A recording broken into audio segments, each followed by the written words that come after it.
It's time to take on another challenge, and this one, we really don't know if it's even possible.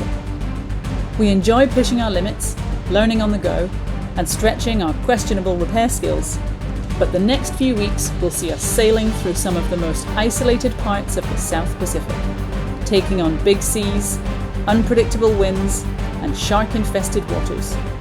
And if that's not enough, we'll be sailing through a radioactive nuclear weapons test site. If we survive, we'll be one of only a handful of people to reach the remote islands of the Gambiers. This 1,500-mile beat into the wind is going to be punishing for both our boat and us. It could be our worst idea yet, but join us on our Gambiers Gamble.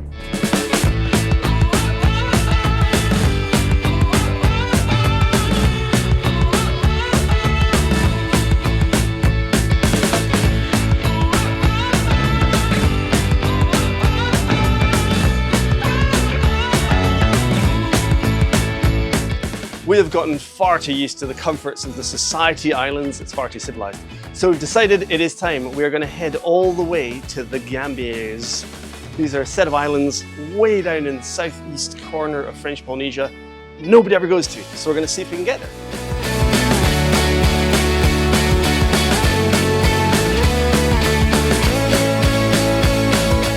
Well, it kind of shows just how out of practice we are with this. I think we, with all the disasters of laptops going wrong, storage devices, phones and everything, we haven't filmed as frequently as we normally do. And then we kind of, as you've seen, we've been focusing on some projects and things. So setting sail, there's a lot to do when there's only two of you on the boat. So yeah, we have main up to 2 reefs are in, and the Genoa's got 1 reef in, and we're making decent headway. We're sailing, so it's not in the right direction, but we are making decent headway. So we'll leave Moorea, which we actually have to say goodbye to. It's quite possibly the last time we will ever see the incredible mountainous peaks. But it's been fun while we've been here, that's for sure. There's a lot to see. So if you're ever thinking about coming to French Polynesia or Tahiti, get yourself over to Moorea. It's way more fun. But it's kind of weird because we're saying goodbye to friends who we might never see again. We had some new friends in the anchorage we were in, and loads of friends over here in the main Opanuho anchorage that were just texting goodbyes because we didn't get the chance to go around everybody. So it's kind of bittersweet, but you know, it's not goodbye. See you later. So fingers crossed we'll find them in some other countries somewhere along the way.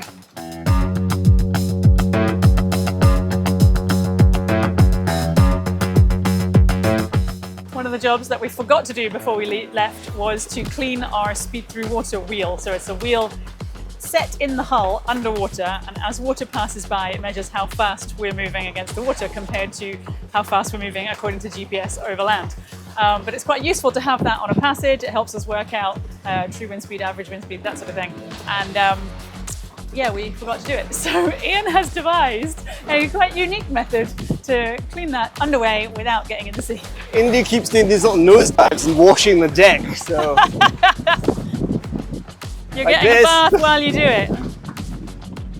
So he's taken a line up to the front, tied it onto a cleat at one side, and then run it underneath the hull just by paying someone else and throwing it in front of the boat, and up through the trampoline strings on the other side. And then it's just going to like walk it, drag it backwards and forwards until it goes past the little wheel, catches whatever growth is stuck in there to make it not turn, and hopefully knock it free.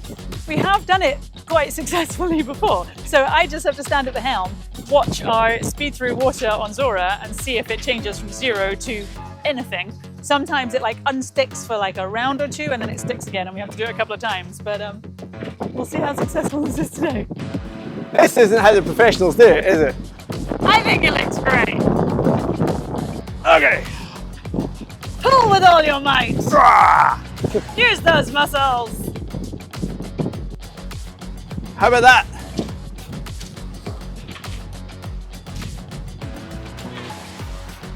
Nothing? Nothing yet. Keep going. Keep at it. This bit of hull is going to be really clean.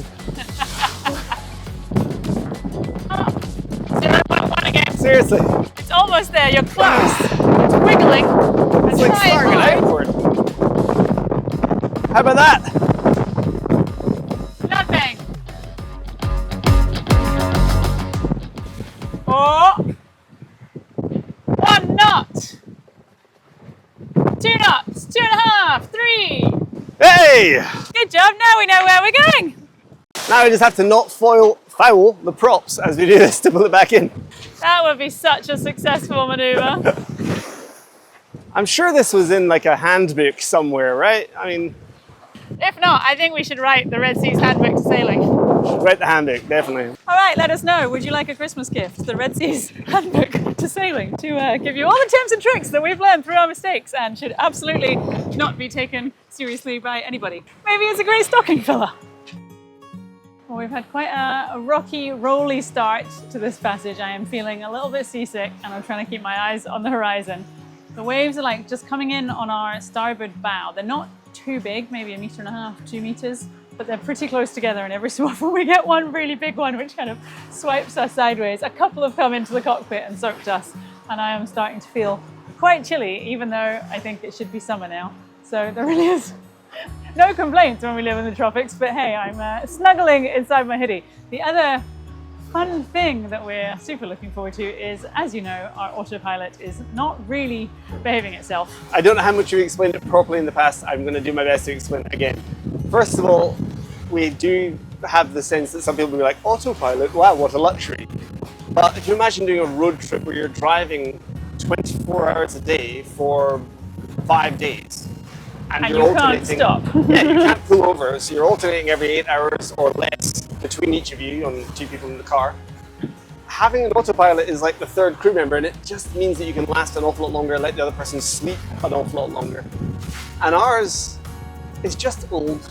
Even the one we replaced and we put in a slightly newer model, is just vintage technology, and it's trying to be intelligent, but it's probably got Alzheimer's. Yeah, so we have it set currently to wind mode, which should mean that the wind is like 55 degrees off our starboard side, and the boat should just be steering itself to keep the wind there so that the sails don't start flogging, or we don't go the wrong direction. We don't care terribly much about the actual heading we're on. We just want to keep the wind at a consistent angle off the boat. But every so often the compass just like spins 20 degrees for no 40 degrees, reason. 45 degrees. At random intervals, it'll just pick left or right, and it'll just go, woo, I guess north is over there now. Yeah, and so we get like, oh, a wind shift alarm because the wind hasn't shifted. But if the autopilot thinks that the compass is facing a different direction now, then it thinks the wind has shifted. But rather than just saying, oh, well, I don't care what direction you're going because at least the wind is consistent, it tries to be smart and says, well, I know you were heading north, so I'm going to try and keep you going mostly north. Except north isn't north anymore. So we end up just wiggling our way all over the place, and every so often having to like launch to turn off the autopilot to grab the wheel to bring ourselves back onto course, because suddenly we've just turned into wind and the sails are just flapping everywhere. Yeah, like Zora keeps giving us alarms because Zora is smart enough to know where the wind is supposed to be and watches the wind swing around the internal compass, if you like. Yeah. And then alerts us, but the autopilot is just not smart enough, so it's just like, oh, let's go over here now. Oh, I kind of want to keep taking you in the direction you said you wanted to go. No, just keep the wind where we want the wind to be. I don't care if we start turning 180 degrees. If the wind turns 180 degrees, we have bigger problems. I want to go with it. So yes, our saving grace right now is Zora, because we have just set up an alarm, like a notification, just for the apparent wind. So if the apparent wind tracks below 45 degrees or above 70 degrees, then the whole screen like lights up yellow, notification pops up and says, hey, by the way, your autopilot screwed up again. And so it's super visual, we can just jump in and take over. But it does mean that it's taking a little bit more concentration than it normally would. So it's taking a little bit longer to settle down. And overall, I'm feeling a little bit, but I'm sure I'll be fine.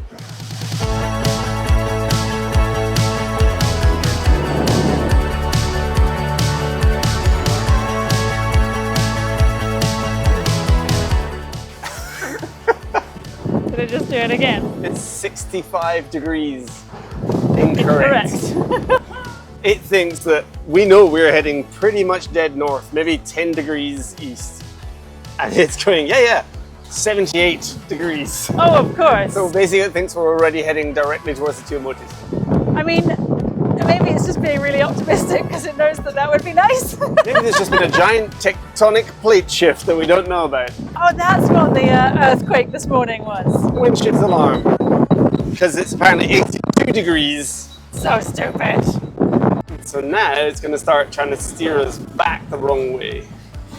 So we might be in for a very long 5 days of passaging. The goal is to head towards the Tuamotus so that we have a bailout option. Big wave. If we get fed up with this. So we're sort of aiming for an atoll called Makimo. We may not make it. All right, this might sound ridiculous, but I think we might have just caught our first fish in like a year. Brownie is wrestling with it at the back steps here. We think it might be a decent sized tuna. Oh, wow, no, it might be a... I think it might be a wahoo. You think it's a wahoo? I think it could be a wahoo. It's either that or a barracuda, and we tend to only catch barracuda here, so maybe we've got our hopes up for nothing, but it's very exciting to have a fish because it's been such a long time since we've caught anything. I mean, it's putting up a pretty good fight. I was nervous I was going to drop this at one point, but so far so good. Right, what do we reckon? I think that could be a wahoo. We need to check if it's got an overbite or an underbite. I can't remember. No, I can't remember either. So the good news is that we are close enough to a little island here that we have managed to get our styling to connect, and we could check online if that was a wahoo or a barracuda. Even better news, it's a wahoo! So we were just saying we should take some dinner out of the freezer for tonight, but actually we have our first fish in so many months, and there's no space in the freezer. So we're going to be eating this every day on passage now, but there are no complaints here. Brownie is an absolute legend for what she's doing right now. She is sat on the leeward side on the scoop getting battered by waves because we are going at 8.5 knots, and she is just making sushi from that fish. She's gotten so much meat from it already, and I think there's another 2 or 3 bags that we had to find space for in our already overloaded fridge or freezer. So I don't know, stomach made of iron, I reckon. And just to be fair, I think therefore I will take the first watch. I think that's fair.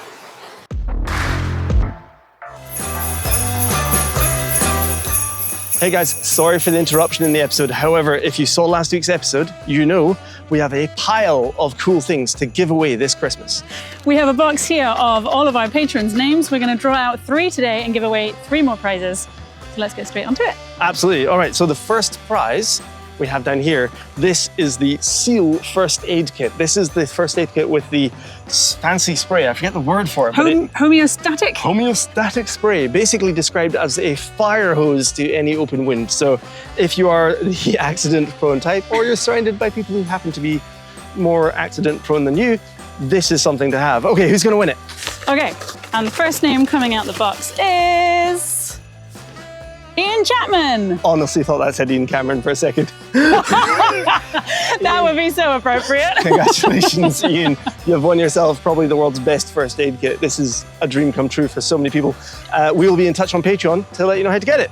All right, next up. Okay, prize number 2. Prize number 2 is a personal favorite, the Fairway Scrubber. Again, we did an episode on this and you guys have seen us use it. It's an electric underwater scrubber so you can clean your hulls. It works in the kitchen, it works in the bathroom, it works on the deck. It's really cool. Okay, do you want to choose Am I picking it? All right, you better hold that. Don't drop it, don't drop it. Okay, prize number 2. I'm just going to shuttle around. And the winner is... Oh, it is tricky to just pick one bit of paper. It is, right? Should we just give a scrubber to everybody? No, wait! Mike Lines! Congratulations, Mike! You have got yourself an underwater sea scrubber. Excellent. Okay, that is coming to you soon. Right, we have one more prize today. And this time, this is representative.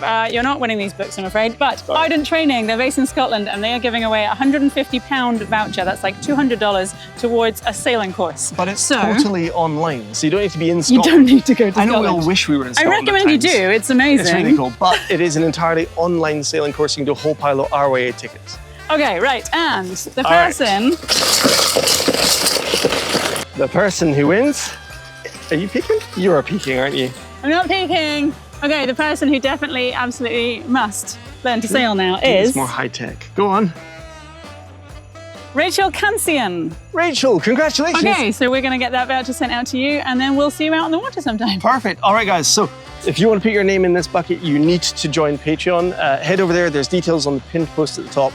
And every single week, we're giving away 3 ridiculously expensive, really cool prizes. It was a pretty rough night, to be honest.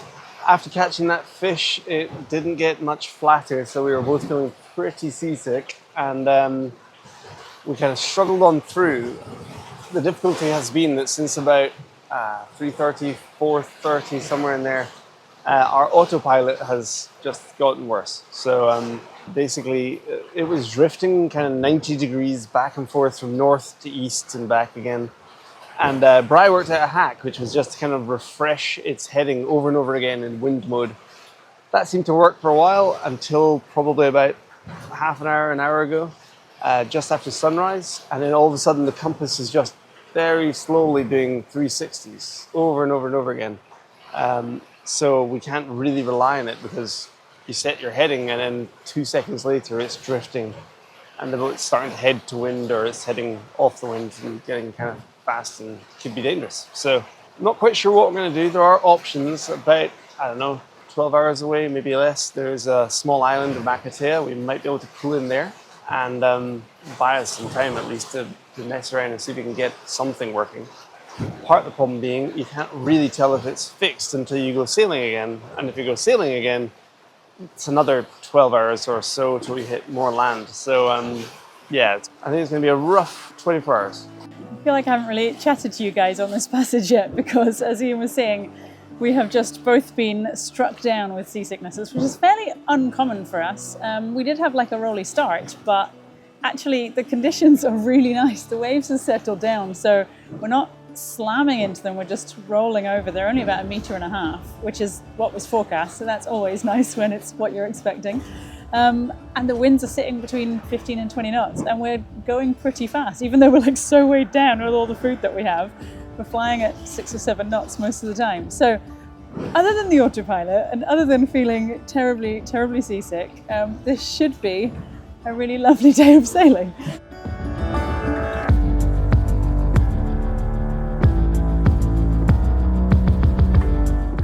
Okay, I know we keep harping on and on about this autopilot, but it's been causing us quite a lot of grief.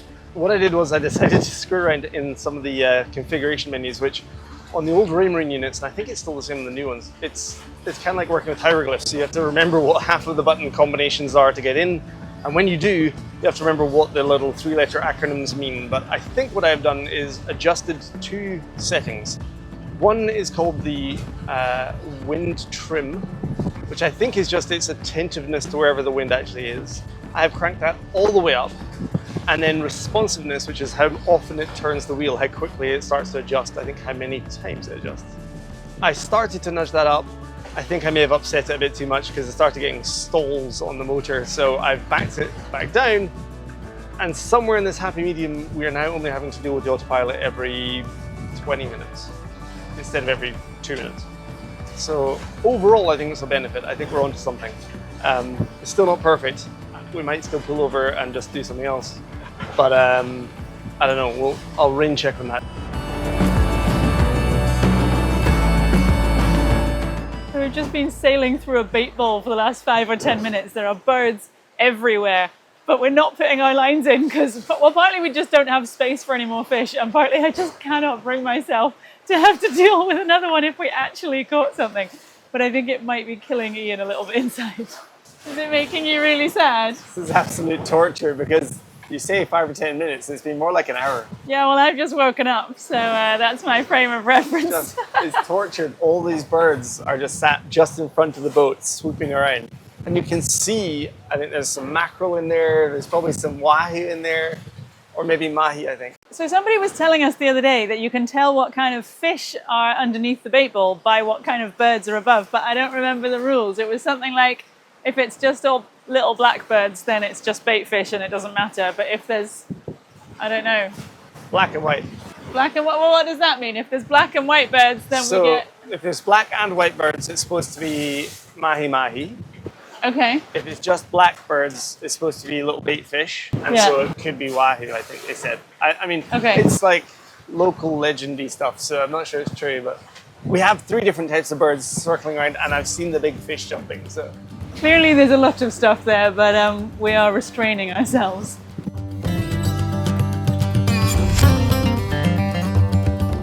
Sun is just heading towards the horizon. That is the end of day 2 on our passage. So it's decision time now because we are just kind of just arriving into the Tuamotus. We are at the wrong end for where we were aiming for.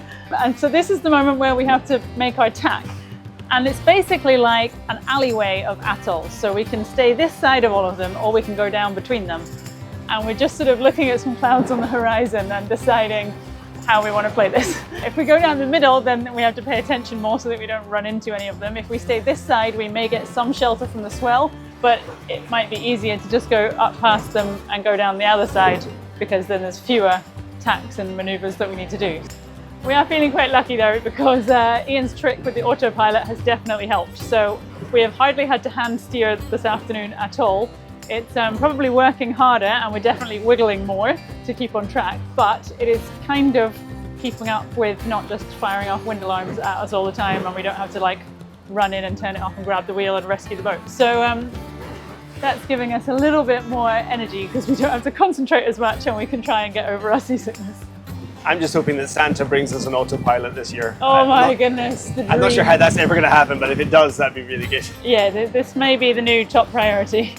I know, there's a few things on the list, but something jumped up near. No, it is the top. It's the top list. Yeah, for sure.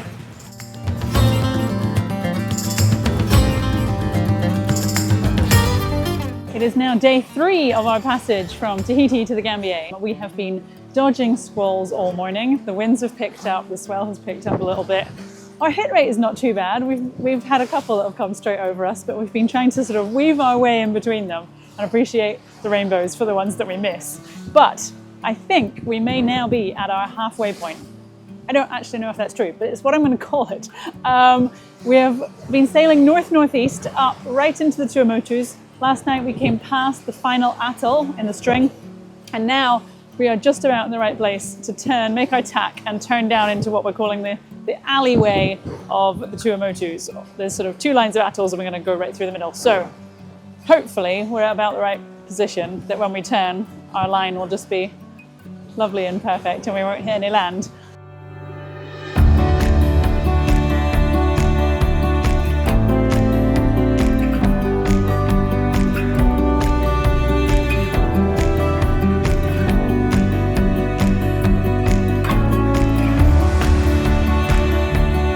So everybody needs to be kind to Ian this morning, because he has had a rough start.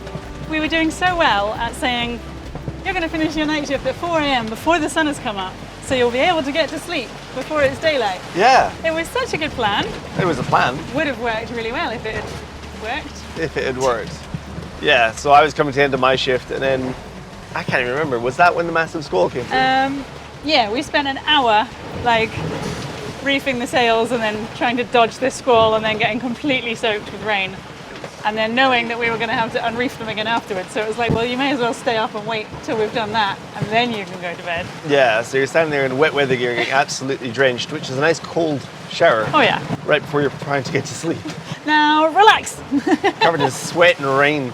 So we've now done the tack, which means we just, have to deal with a wind alarm. Wind alarm. Yes, we haven't got quite such a good line as we were hoping, but at least we are heading vaguely in between all of the atolls. We'll probably have to sort of wiggle our way and tack our way, zigzag backwards and forwards so we don't hit any land, but that's fine. I'm just looking forward to getting some respite, because the waves have really picked up this morning. Yeah, well, we're kind of back out in the Pacific, so all of the wind waves and the swell combined are making it quite a lumpy ride, as you can probably tell from the background and the noise. Yes, every time the camera wobbles and we slide all over the place like this. So it's fun, because the boat wants to fly at about 7 knots, but every time it hits a sort of a big wave and just spears the water, we stall and go back down to about 3 knots. It was quite alarming. I went to, I don't know, tighten up the Genoa sheet or something, and I got a view down the side of the deck, and seeing how much water there was just running down the deck, all because a wave came up through the trampolines, and then the boat moved forward, so that when the wave landed, it landed on the hard deck rather than on the trampolines and go straight through again. So yeah, Indy's like mostly underwater for most of this sail at the moment. And it's not even amphibious. What would you call it? It's like above water and below water at the same time. Really badly designed submarine. Wouldn't that be cool? Unfortunately, the wind has not swung the way we thought it would. So we didn't really get the angle we wanted after the tack, and we're heading straight for one of the nearest atolls. which arguably is a good thing. We had a chat about it earlier and we thought, you know what, the sail hasn't quite gone to plan yet. It will, we always know these things work out, but right now it's just a bit of a mess.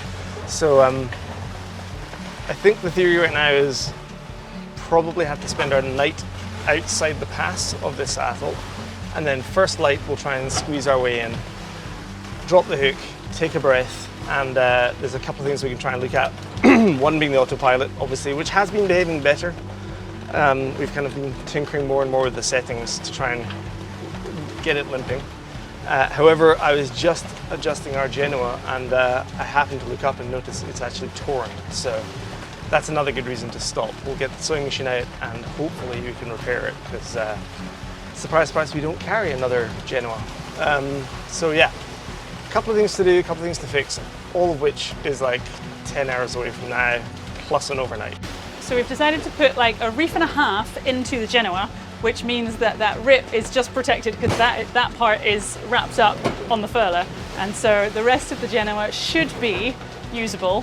We'll just have to keep an eye on it. But yeah, we are definitely going to have to just pull over at the next stop. So we're aiming right for Rangiroa. We've decided we're going to pull in there and we shall do the emergency repairs at that point and then reassess where we're at. I'm not going to lie, I'm quite looking forward to being able to stop and get settled out, because it is still a lot rollier than we expected.